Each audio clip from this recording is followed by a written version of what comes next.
They found the letters sealed in a metal box behind the crumbling walls of Blackwood Asylum in 1987, 84 years after they were written. Each one was addressed to a husband who never came. Each one was written in increasingly desperate handwriting, and each one revealed a truth so horrifying that the construction crew who discovered them refused to continue demolition. This is the story of Elizabeth Brennan, a woman who wasn't insane when she entered those iron gates in 1903, but what they did to her inside those walls would test the very limits of human endurance. Her letters survived. Somehow, against all odds, her spirit did too. But the question that haunts us still is not whether she was mad, but whether any of us would have stayed sane in her place. The perfect wife. Elizabeth Brennan had been the perfect wife for 7 years. She had married Thomas Brennan at 19, a respectable match that pleased both families in their small Connecticut town. Thomas was a banker, serious and steady, 10 years her senior. Elizabeth was educated beyond what was typical for women of her station, spoke French fluently, played piano beautifully, and ran their household with quiet efficiency. Their home on Maple Street was always immaculate, dinner was always precisely at 6, and Thomas's shirts were always pressed without a single wrinkle. But Elizabeth had committed the unforgivable sin of 1903. She had opinions. It started small, as these things always do. At a dinner party hosted by Thomas's business partner, Elizabeth made the mistake of engaging in a political discussion. She had read in the newspaper about the coal mining strikes and expressed sympathy for the workers' conditions. The conversation at the table stopped cold. Thomas's face had turned a deep shade of crimson, and he had laughed uncomfortably, making a joke about women and their tender hearts. But that night after the guests had gone, he had grabbed her arm hard enough to leave bruises. "You embarrassed me," he hissed, his breath heavy with brandy. "A wife's job is to smile and look pretty, not to speak about things she couldn't possibly understand." Elizabeth had apologized, of course. What choice did she have? In 1903, a wife was her husband's property in all but name. Divorce was scandalous and nearly impossible. A woman alone had no rights, no recourse, no future. So she learned to be quieter, to nod and smile, to keep her thoughts locked away like secrets in a diary. But Thomas noticed other things too. He noticed that she had become withdrawn, that she spent hours reading in their library, that she seemed distant during their marital obligations. He noticed that she had befriended their neighbor, Mrs. Catherine Walsh, a widow who supported women's suffrage and spoke openly about women's right to education and independence. He noticed that Elizabeth had begun taking long walks alone, something he found deeply inappropriate for a married woman. What Thomas didn't notice, or chose not to notice, was that Elizabeth was desperately unhappy. She felt like a bird in a gilded cage, singing on command but dying inside. She had dreams that extended beyond which silverware to use for fish course and whether the parlor curtains should be blue or cream. She wanted to write, to learn, to experience the world beyond the carefully prescribed boundaries of her domestic prison. The breaking point came on a Tuesday in March. Elizabeth had received a letter from a former school teacher, Miss Adelaide Morrison, who was now teaching at a women's college in Massachusetts. Adelaide had encouraged Elizabeth to consider submitting some of her poetry for publication in a small literary journal. The idea had thrilled Elizabeth in a way she hadn't felt in years. Without telling Thomas, she had carefully copied 3 of her poems and mailed them to the journal. When the acceptance letter arrived 2 weeks later, Elizabeth made her second unforgivable mistake. She told Thomas about it over dinner, her face flushed with excitement and pride. She had actually been published. Her words, her thoughts, her inner world would exist in print for others to read. Thomas had set down his fork very slowly. His voice, when he spoke, was terrifyingly calm. "You submitted writings to a public publication without consulting me? I thought you would be proud," Elizabeth said, her excitement already curdling into dread. "Proud?" Thomas's voice rose. "You thought I would be proud that my wife has made a public spectacle of herself, that she has shown the entire world that I cannot control my own household? Thomas, it's just poetry. It's nothing scandalous. It's about nature and it doesn't matter what it's about." He stood abruptly, his chair scraping against the floor. "The fact that you did this behind my back, the fact that you think it's appropriate for a married woman to seek public attention, Shows me exactly how damaged your thinking has become. Elizabeth felt ice slide down her spine. Damaged? Over the next weeks, Thomas became obsessed with the idea that his wife was suffering from a nervous condition. He consulted with Dr. Herbert Thornfield, a physician who specialized in women's disorders. Dr. Thornfield was a distinguished-looking man with silver hair and cold eyes who nodded sympathetically as Thomas described Elizabeth's symptoms: defiance, inappropriate interests, emotional distance, and a concerning friendship with a suffragette widow. "I'm afraid this is quite common," Dr. Thornfield said gravely. "The female nervous system is delicate and easily overtaxed by excessive mental stimulation, reading, writing, political interests. These activities can lead to serious disorders of the mind. If left untreated, such women can become a danger to themselves and others." "What do you recommend?" Thomas asked. "There are institutions designed specifically for this purpose, places where women can receive the proper treatment and rest cure until their natural feminine equilibrium is restored." Elizabeth wasn't present for this conversation. She was at home, carefully packing away her books and papers, trying to make herself smaller, quieter, more acceptable. She had apologized to Thomas repeatedly. She had promised never to write again. She had begged him to forgive her. But Thomas had already made his decision. 2 days later, on a rainy April morning, Thomas told Elizabeth they were taking a carriage ride to visit a specialist about her health. She had been feeling unwell, hadn't she? Some fresh air and a medical consultation would do her good. Elizabeth, wanting desperately to please him and repair their marriage, agreed. The carriage ride took nearly 3 hours. As they traveled further from town through increasingly rural landscape, Elizabeth began to feel uneasy. "Where exactly is this doctor located?" she asked. "A very modern facility," Thomas said, not meeting her eyes. "The best treatment available." When the iron gates of Blackwood Asylum came into view, Elizabeth's heart began to race. "Thomas, this is a mistake. Please, I don't need to be here. I'm not unwell."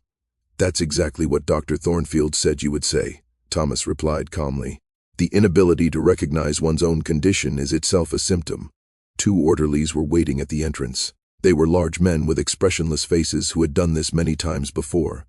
Elizabeth tried to run, but Thomas caught her arm. She screamed, but there was no one to hear except the staff who were paid to ignore such sounds. "Please," Elizabeth sobbed as they dragged her toward the building. "Thomas, I'm your wife. You promised to love and protect me." Thomas watched with something like regret on his face, but he didn't stop them. "This is for your own good, Elizabeth. When you're well again, you can come home." The iron doors closed behind her with a sound like a coffin lid slamming shut. Inside, the asylum smelled of carbolic acid, unwashed bodies, and despair. The matron, a severe woman named Mrs. Harding, processed Elizabeth's admission with brisk efficiency. Elizabeth's tests were noted in the ledger as patient displays agitation and refuses to acknowledge her condition. Her personal belongings were taken, her wedding ring, her hairpins, even the locket with her mother's photograph. "You won't need these during treatment," Mrs. Harding said. "Patients have been known to harm themselves with such items." "I'm not a patient," Elizabeth insisted. "There's been a terrible mistake. Your husband has done what's best for you, Mrs. Brennan. The sooner you accept that, the sooner you can begin your recovery." Elizabeth was taken to a ward on the 3rd floor. The room contained 20 iron beds, most of them occupied by women in various states of distress. Some sat motionless, staring at nothing. Others rocked back and forth, muttering to themselves. One woman near the window was sobbing quietly, her face turned to the wall. An attendant, a rough woman named Miss Pritchard, shoved a gray institutional dress into Elizabeth's arms. "Change into this. Your own clothes will be laundered and stored." "I want to write to my husband," Elizabeth said, trying to keep her voice steady. "I have the right to correspondence." Miss Pritchard laughed, a harsh sound without humor. "You have no rights here, dearie. You're a patient now. Your husband is your guardian, and he's the only one who can authorize your release. Best make peace with that." That first night, Elizabeth lay in the narrow bed, unable to sleep despite her exhaustion. Around her, the sounds of the asylum created a symphony of suffering, weeping, screaming, the shuffle of attendants making their rounds, the rattle of keys and the slam of doors being locked.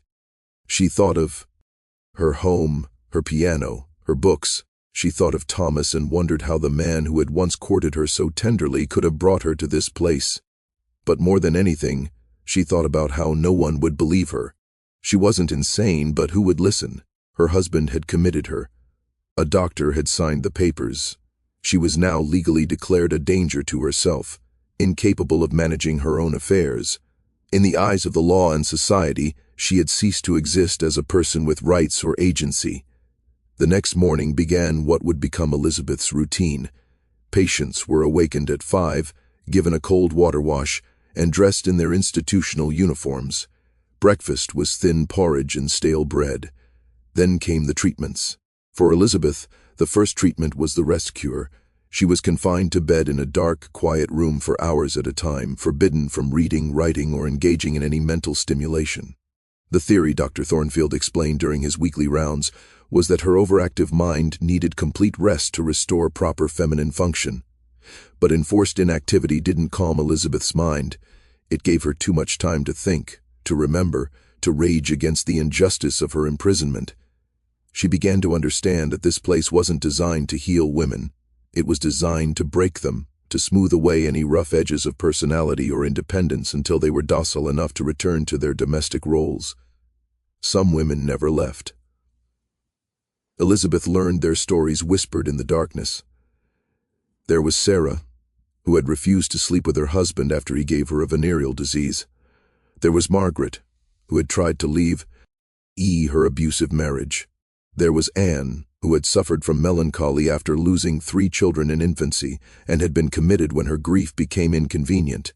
And there was Ruth, who had dared to question her husband's financial decisions and found herself declared mentally incompetent as he took control of her inheritance. None of them were insane. They were inconvenient. They were women who had somehow stepped outside the narrow boundaries prescribed for their gender, and this place was society's solution. Elizabeth knew she had to get word to someone who could help her. But letters sent by patients were read by staff and could be confiscated. Visitors were rare and supervised. The asylum was designed to be inescapable, not by walls alone, but by the complete control it exercised over every aspect of patients' lives. Still, Elizabeth was resourceful. She had always been clever, even if Thomas had hated that about her. She began to observe the asylum's routines, looking for weaknesses. She befriended a young attendant named Mary, barely 18, who still had some kindness in her eyes. She learned which doctors would listen and which were there only to collect their fees. And she began to write. In stolen moments, with scraps of paper and pencil stubs she managed to hide, Elizabeth began documenting everything, the treatments, the abuses, the stories of the women around her. She addressed her letters to Catherine Walsh, the suffragette neighbor, the only person she thought might believe her and have the courage to act. But getting the letters out would be the real challenge, and time was running short, because Elizabeth had been recommended for a new treatment, one that Dr. Thornfield promised would finally cure her rebellious nature, hydrotherapy and electrotherapy, administered at increasing intensities until the patient showed proper submission. Elizabeth had seen women return from these treatments. They came back changed, their eyes empty, their spirits crushed. Some never spoke again. Others became entirely compliant, mechanical in their obedience. She had perhaps 2 weeks before her scheduled treatment. 2 weeks to get her letters out, to find help, to somehow convince the world that she didn't belong here. 2 weeks to save herself before they destroyed who she was entirely. As Elizabeth lay in bed that night, listening to the sounds of suffering around her, she made herself a promise. She would not break. She would not let them erase her. She would fight with every breath in her body, not just for herself, but for all the women trapped in places like this, their voices silenced, their humanity denied. She didn't know if she would succeed, but she knew she had to try, because if women like her didn't fight back, who would? The letters. Elizabeth's first letter took 3 days to write. She composed it in her head during the endless hours of the rest cure, memorizing each line until she could transcribe it during the precious few minutes she might steal when Miss Pritchard dozed during afternoon rounds, or when the attendants were distracted with some emergency elsewhere in the ward. The letter writing itself was an act of archaeological precision. Elizabeth had discovered that one of the other patients, a former seamstress named Clara, had hidden a stub of pencil in the hem of her dress before her family committed her. Clara rarely spoke anymore, but when Elizabeth gently asked her about it, the woman's eyes had flickered with something, like recognition, like remembering who she used to be. She pressed the pencil into Elizabeth's palm without a word. Paper was harder, but Elizabeth learned that if she volunteered to help distribute meals, sometimes she could steal the brown paper wrapping from the kitchen deliveries. It was rough and would barely hold writing, but it was paper nonetheless. She flattened these pieces and hid them between her mattress and the iron bed frame. The first letter began, "My dearest Catherine, if this reaches you, please know that I am imprisoned, though I have committed no crime except being a woman with thoughts of my own." Elizabeth wrote about how she came to be at Blackwood. She wrote about Thomas's accusations and Dr. Thornfield's diagnosis. She wrote about the other women in the ward and their stories. She wrote about the treatments she had witnessed, the casual cruelties of the staff, the way patients were punished for any sign of resistance or independent thought. But more than anything, she wrote about the fundamental injustice of a system that allowed husbands to imprison their wives without trial, without evidence, without any recourse. She wrote about how easily a woman could be declared insane for the crime of being inconvenient or disobedient or simply too alive. The challenge was getting the letter out. Elizabeth studied the asylum's operations with the focus of a military strategist. She learned that laundry was sent out twice weekly to a service in town. She learned that Dr. Thornfield's office had a mail slot where outgoing correspondence was collected. She learned that young Mary, the attendant who still had kind eyes, sometimes bought small items for patients from town if they had money. Elizabeth had no money. Everything had been taken from her. But she had noticed that Mary wore a cheap tin locket around her neck, the kind sold for a few cents at general stores, and Elizabeth still had her voice. "That's a beautiful locket," Elizabeth said one afternoon when Mary was supervising the patient's exercise hour in the courtyard. The women walked in circles like prisoners, which is exactly what they were. Mary touched the locket self-consciously. "It was my mother's. She passed last year." "I'm so sorry," Elizabeth said, and she meant it. Suffering recognized suffering. "My mother died when I was 16. I know how the grief follows you." They walked in silence for a moment. Then Mary said quietly, "You don't seem insane to me, Mrs. Brennan." Elizabeth's heart began to pound, but she kept her voice calm. "That's because I'm not. My husband put me here because I wrote poetry, because I had opinions, because I forgot that a wife is supposed to be ornamental and silent." Mary looked troubled. But Dr. Thornfield said, "Dr. Thornfield gets paid very well to say whatever husbands want him to say." Elizabeth stopped walking and turned to face the young woman. "Mary, how old are you?" 18, ma'am. "Are you planning to marry?" Mary blushed. "There's a boy, John. He works at his father's shop. We're hoping to marry next year." "Then listen to me very carefully," Elizabeth said urgently. "Learn from what happened to me. Never let him think he owns you. Never give up who you are. Because use it only takes one signature on one piece of paper, and you could end up here, with no rights and no voice and no way out." Mary's eyes filled with tears. "That's awful. It's wrong." "Yes, it is.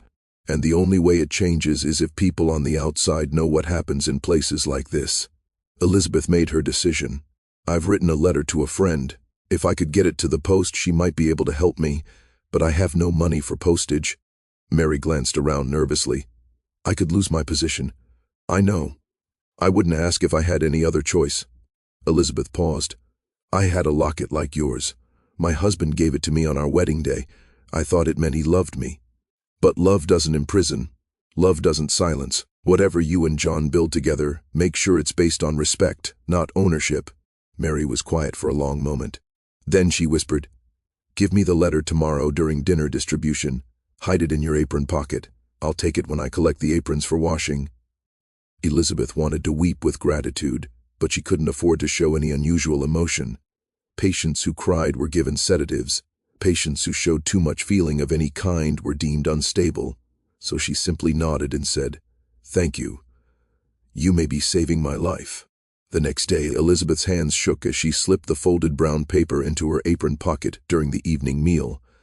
The letter was addressed to Mrs. Catherine Walsh with the street address Elizabeth had memorized. She had no stamp, but Mary had promised to handle that. Elizabeth could only pray that Catherine still lived at that address, that she would receive the letter, that she would believe it and act. Mary took the apron with a slight nod, and Elizabeth felt the weight of the letter leave her possession. It was done. The message was out in the world. Now she could only wait. But waiting at Blackwood meant surviving the treatments. 3 days after Elizabeth sent her first letter, she was taken for hydrotherapy. The treatment room was in the basement, a cold stone space that smelled of mildew and fear. The centerpiece was a large bathtub, deep and narrow, with a canvas cover that could be fastened over it, leaving only the patient's head exposed. Dr. Thornfield was there, along with Mrs. Harding and 2 male orderlies. The doctor's presence was unusual. Typically, he only observed the more severe treatments or those applied to patients whose families paid extra for his personal attention. Thomas must have authorized additional expenses. Elizabeth didn't know whether to be touched or horrified that her husband was willing to pay more to have her tortured. "Mrs. Brennan," Dr. Thornfield said pleasantly, as if they were meeting for tea. "Today we begin a course of treatment designed to calm your overexcited nervous system. You'll find it quite refreshing." Elizabeth knew better than to resist physically. She had seen what happened to patients who fought. But she could still speak. "Dr. Thornfield, I must protest. I am not ill. My husband committed me because I wrote poetry, not because I pose any danger to myself or others." The doctor smiled indulgently. "The fact that you cannot recognize your own condition is precisely why you require treatment. Now please remove your dress and step into the bath." The water was ice cold. Elizabeth gasped as she was lowered into it, the shock making her heart race and her breath come in panicked gasps. The orderlies fastened the canvas cover over the tub, leaving only her head above water. The cold was so intense it felt like knives cutting into her skin. "The cold water treatment helps reduce inflammation of the brain," Dr. Thornfield explained, making notes on his clipboard. "We'll keep you submerged for 1 hour to start. If you respond well, we may reduce the duration. If not, we'll increase it." 1 hour, 60 minutes of this torture. Elizabeth's teeth began to chat immediately. Her muscles cramped. The cold seeped into her bones, into her very soul. She tried to think of warm things, summer days, fires in the hearth, Thomas's embrace back when she still believed he loved her. But mostly she thought about her letter. Had Catherine received it yet? Would she believe it? Would she act?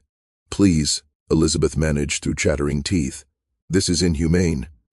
"On the contrary," Dr. Thornfield said, "this is modern medical treatment, based on the latest scientific understanding of female nervous disorders. You should be grateful your husband cares enough to provide you with such advanced care." Elizabeth stopped trying to reason with him. He wasn't interested in reason. He was interested in compliance, in breaking her spirit until she became the docile, obedient wife Thomas wanted. The doctor and her husband were partners in this, each reinforcing the other's authority over her body and mind. The hour passed with agonizing slowness. By the end, Elizabeth couldn't feel her limbs. Her skin had turned blue-white. When they finally lifted the canvas and pulled her from the tub, she collapsed, her legs unable to hold her weight. She was toweled roughly and dressed in her institutional uniform, then half-carried back to her ward. That night, Elizabeth developed a fever. Her body shook violently with chills despite the blankets piled on her. She drifted in and out of consciousness, her dreams fevered and strange. In one dream, her mother was alive again, stroking her hair and singing lullabies. In another, she was drowning in an endless ocean of ice water, while Thomas watched from a distant shore, writing in Dr. Thornfield's clipboard. When the fever finally broke 2 days later, Elizabeth was weak and hollow-eyed, but her mind was clear. She had survived. They hadn't broken her yet, but they weren't finished trying. The next treatment was electrotherapy. Elizabeth was strapped into a wooden chair, her wrists and ankles bound with leather restraints. Electrodes were attached to her temples. Dr. Thornfield explained that the electrical current would help reorganize her disordered thoughts and restore proper feminine equilibrium. This may cause some temporary confusion or memory loss. he said casually, as if discussing a minor side effect of a headache powder. But these effects typically resolve within a few weeks. What he didn't say was that some women never fully recovered from electrotherapy. Elizabeth had met Ruth, a patient who had received the treatment 6 months ago and still couldn't remember her children's names. She sat in the day room for hours, staring at nothing, occasionally touching her temples as if trying to find the memories that had been shocked out of her brain. When they activated the current, Elizabeth's entire body convulsed, her back arched against the restraints, her jaw clenched so hard she bit her tongue and tasted blood. The pain was unlike anything she had experienced, a searing, burning agony that felt like her skull was splitting open and her brain was on fire. Then, mercifully, she lost consciousness. When she woke, Elizabeth was back in her bed. Hours had passed, though she couldn't say how many. Her head throbbed with a pain so intense it made her nauseous. She couldn't remember what day it was or how she had gotten back to the ward. For one terrifying moment, she couldn't remember her own name. Then, slowly, it came back. Elizabeth. Elizabeth Brennan. Wife of Thomas. Imprisoned at Blackwood Asylum. Subjected to treatments designed to erase who she was. She touched her face and felt tears. She was crying but hadn't realized it. Around her, the other patients were having their evening meal. She must have been unconscious for hours. Clara, the former seamstress, approached with a cup of water. She helped Elizabeth sit up enough to drink. "Welcome back," she whispered. "You screamed during the treatment. We all heard it. I'm sorry."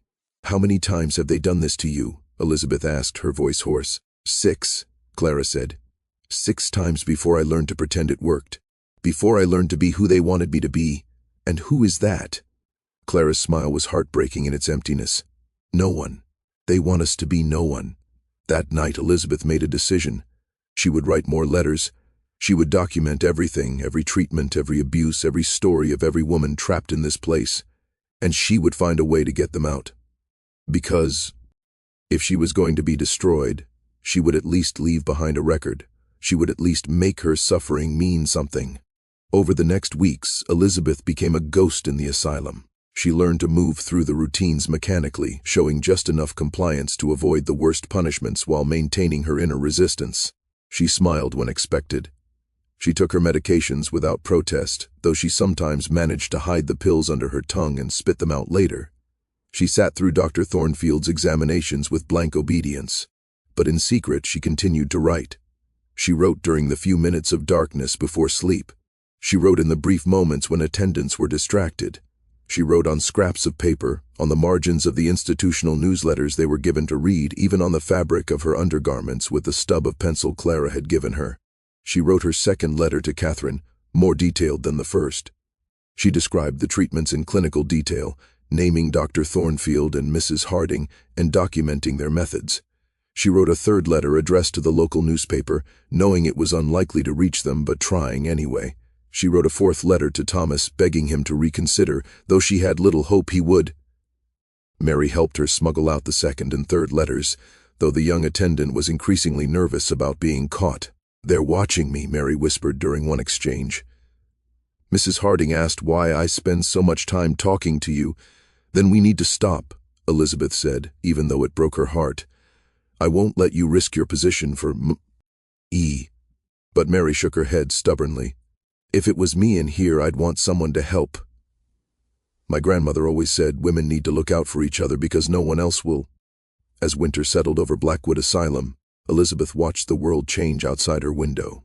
Snow fell, pure and white, covering the grounds in beauty that felt like mockery. In the ward, conditions worsened. The heating was inadequate, and patients huddled together for warmth. 2 women died from pneumonia. Another killed herself by swallowing lye stolen from the cleaning supplies. After each death, Dr. Thornfield noted in the records that the patient had succumbed to complications of her mental illness. No one investigated, no one questioned. These were just insane women, after all, locked away where they couldn't disturb proper society. Who cared if they died? Elizabeth cared. She wrote their names in her letters. She documented how they died.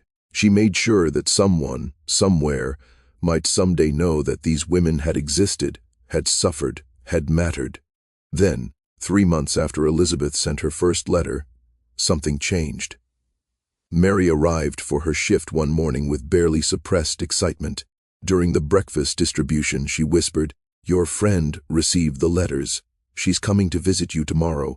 Elizabeth's heart soared, but she forced her face to remain calm. Hope was dangerous in a place like this. Hope could be crushed, and the breaking of it could destroy what little strength she had left. But the next day, Catherine Walsh arrived at Blackwood Asylum requesting to see Elizabeth Brennan. Mrs. Harding tried to refuse. "Mrs. Brennan is not well enough. GH for visitors. Her husband has specified that she should not be disturbed during her treatment." But Catherine was not a woman easily deterred. She had brought with her a lawyer, a sharp-eyed man named Mr. Jonathan Pierce, who specialized in civil rights cases. "Mrs. Brennan has a legal right to receive visitors," he said firmly. "Unless you can produce a specific court order denying her that right, we will see her now." They met in a small visiting room under the supervision of Mrs. Harding, who sat in the corner like a malevolent chaperone. Catherine looked older than Elizabeth remembered, her face lined with worry, but her eyes were fierce and determined. "Elizabeth," Catherine said, reaching across the table to grip her hands. "My dear girl, what have they done to you?" Elizabeth knew she looked terrible. She had lost weight, her hair was dull and lifeless, her eyes had dark circles beneath them. But more than her physical appearance, she knew that something fundamental had changed in her. The bright, hopeful woman who had entered Blackwood no longer existed. In her place was someone harder, more knowing, someone who had looked into the abyss of society's casual cruelty and could never unsee it. "They're trying to erase me," Elizabeth said simply, "because I wrote poetry, because I had thoughts, because I was inconvenient." Mr. Pierce was taking notes. "Can you describe the treatments you've received?" Elizabeth told them everything: the ice baths, the electrotherapy, the enforced idleness of the rest cure, the medications that left her foggy and disconnected, the way women were punished for any sign of independence or resistance. She spoke clearly and calmly, presenting facts rather than emotions, knowing that hysteria would only confirm the diagnosis that had brought her here. Mrs. Harding interrupted repeatedly. "Mrs. Brennan is not a reliable witness to her own treatment. She suffers from delusions and an inability to accept reality." "The reality," Catherine said coldly, "is that sane women are being imprisoned and tortured for the crime of being women. And you, madam, are complicit in it." After the visit, Elizabeth was taken back to her ward, but something had shifted. Word of the lawyer's visit spread through the asylum like wildfire. Other patients began to approach Elizabeth, whispering their stories, asking if there was hope for them too. But institutional forces were moving against her. Dr. Thornfield increased her treatments, scheduling electrotherapy sessions 3 times a week instead of once. Thomas sent a letter denying permission for any further visits and threatening legal action against anyone who interfered with his wife's medical care. "Your husband has your best interests at heart," Dr. Thornfield said during one session. "He simply wants you well enough to come home and resume your proper place as his wife." Elizabeth, strapped into the electrotherapy chair, looked him in the eye. "My husband wants me broken. There's a difference." They shocked her unconscious for that observation. But Catherine and Mr. Pierce weren't giving up. They filed a writ of habeas corpus demanding that a judge review Elizabeth's commitment. They gathered affidavits from other women who had been committed to asylums by their husbands. They contacted journalists, stirring up public interest in the case. The legal process moved with agonizing slowness. Weeks became months. Elizabeth endured more treatments, her body growing weaker even as her resolve hardened. She continued to write letters, documenting everything, creating a record that could outlive her, because she understood now that she might not survive this. The treatments were taking a toll that no human body could endure indefinitely. She had seen what became of women who spent years in places like this. They became hollowed out, their spirits crushed, their minds fractured beyond repair. But if she was going to die, she would die fighting. She would die with her voice intact. And she would leave behind a testament to her suffering and the suffering of all the women like her. The hearing was finally scheduled for June, 9 months after Elizabeth had entered Blackwood. Catherine hired additional lawyers. They subpoenaed Dr. Thornfield's records. They prepared to call Mary as a witness to the conditions at the asylum. Thomas fought back with his own lawyers and his considerable social standing. He portrayed himself as a devoted husband trying desperately to save his wife from her own disordered mind. He presented letters Elizabeth had written, pointing to her political interests and literary ambitions as evidence of her unsuitability for domestic life. A proper wife, his lawyer argued, is content with her home and family. Mrs. Brennan's persistent desire for intellectual stimulation beyond her natural sphere demonstrates a fundamental imbalance that requires medical intervention. The judge, an elderly man who looked like he had never questioned traditional gender roles in his life, seemed inclined to agree. But then Mr. Pierce presented Elizabeth's letters, all of them, dozens of pages documenting the systematic abuse occurring at Blackwood. He called Mary to testify, and despite her fear of losing her position, the young woman told the truth about what she had witnessed. He called other patients who had been released from Blackwood, women who described similar treatments, similar abuses. One woman, Mrs. Victoria Harrison, testified that she had been committed after she discovered her husband was embezzling from her family's business and threatened to report him. Another, Miss Sarah Thornton, had been committed by her brother so he could take control of their father's estate. The pattern was clear. Asylums weren't just treating mental illness. They were being used as convenient prisons for inconvenient women. Finally, Elizabeth herself was called to testify. She walked to the witness stand, feeling every eye in the courtroom on her. She was thin and scarred, bearing the visible marks of her ordeal, but her mind was clear, and her voice was steady. "Tell the court," Mr. Pierce said gently, "why you believe you were committed to Blackwood." Elizabeth took a breath and began to speak. She spoke about her marriage, about the slow suffocation of being expected to silence her thoughts and opinions. She spoke about writing poetry and the joy it brought her. She spoke about Thomas's anger when she was published, his consultation with Dr. Thornfield, his decision to commit her.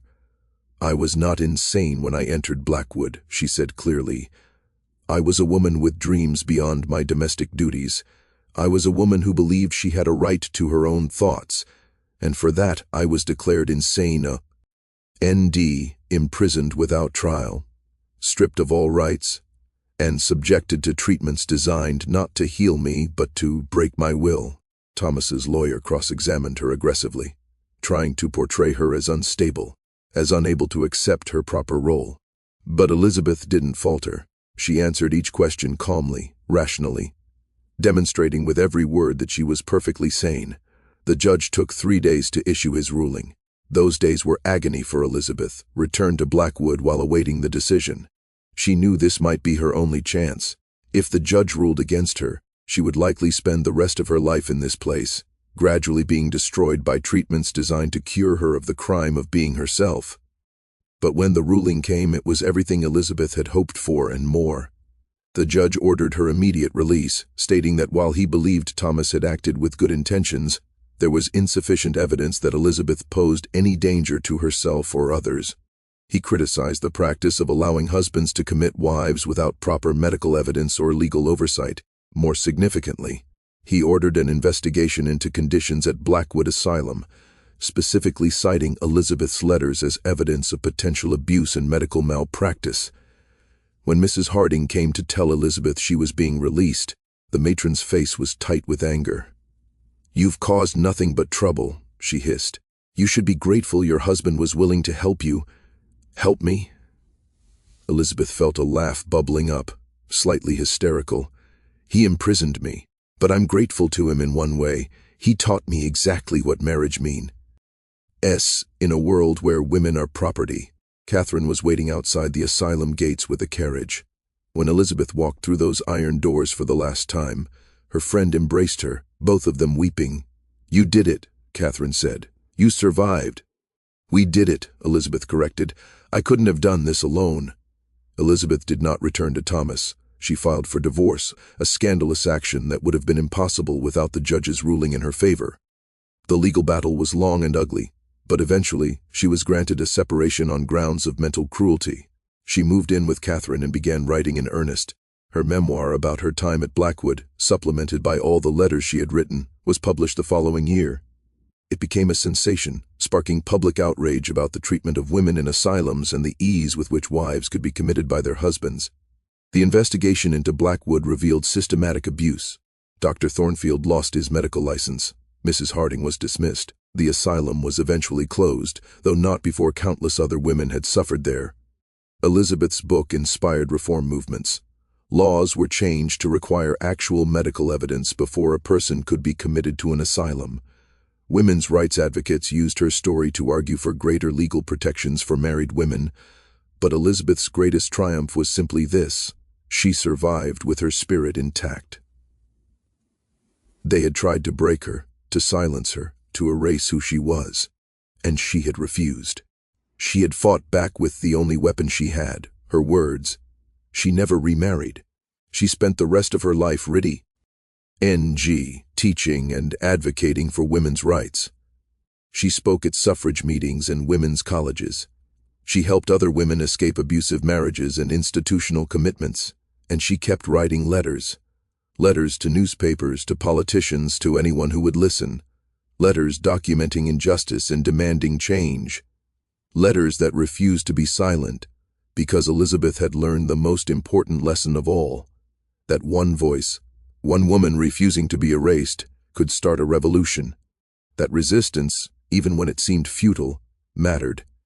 That bearing witness to suffering and speaking truth to power was sometimes the bravest thing a person could do. Years later, when Elizabeth was an old woman, a young journalist interviewed her for an article about the asylum reform movement. "What kept you going?" the journalist asked. "How did you survive those months at Blackwood without losing yourself?" Elizabeth thought for a moment, remembering the cold water treatments and the electric shocks, the fear and the pain, and the moments when she had almost given up. But she also remembered Clara's kindness and Mary's courage and Catherine's unwavering support. "I survived," she said finally, "because I refused to accept their definition of who I was. They said I was insane. I said I was sane. They said I was sick. I said I was imprisoned. They said I needed to be fixed. I said society needed to be changed." She paused, looking out the window at the world she had helped to change, even if only a little. "And I survived because I wrote it all down. I bore witness. I made sure that what happened to me and to all those other women wasn't forgotten or erased. Because silence is what allows injustice to continue. Speaking up, telling the truth, refusing to be quiet even when they try to silence you. That's how we survive. That's how we change the world." The letters from Blackwood Asylum are now preserved in a women's history archive.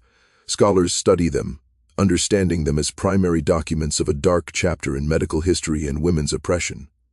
But more than that, they stand as testament to Elizabeth's courage and to all the women whose voices were silenced, but who fought to be heard anyway. Elizabeth Brennan died in 1952, at the age of 73, surrounded by friends and former students, in a world that had changed partly because she refused to be erased. Her tombstone bears a simple inscription: "She spoke her truth and set others free." And in a sense, she's still speaking. Her letters survive. Her story continues to inspire. Her refusal to be silenced echoes down through generations, reminding us that the fight for dignity, for rights, for the simple freedom to be ourselves, is never truly over. Because there are always those who would silence inconvenient voices. There are always systems designed to break those who resist. And there must always be people like Elizabeth, who refuse to break, who bear witness, who write it all down and make sure the truth survives. Her letters survived. And so, in the most important way, did she. This story isn't just about what happened in 1903. It's about every person who has ever been silenced for being themselves, who has ever been punished for refusing to fit into boxes designed to contain them. It's about the courage it takes to resist, even when resistance seems futile.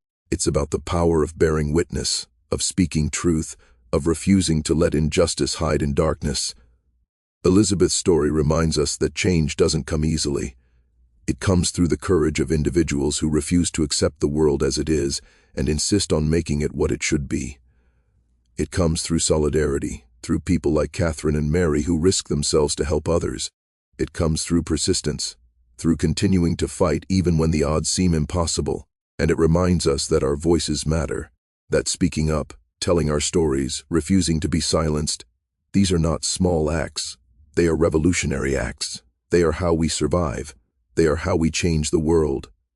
Elizabeth's letters survived because she refused to give up, Her spirit survived because she refused to be broken, and her legacy survives because she understood that some fights are too important to abandon, no matter the cost. So speak your truth, write it down, refuse to be erased, because you never know whose life you might save, whose courage you might inspire, whose world you might change. Your voice matters. Use it,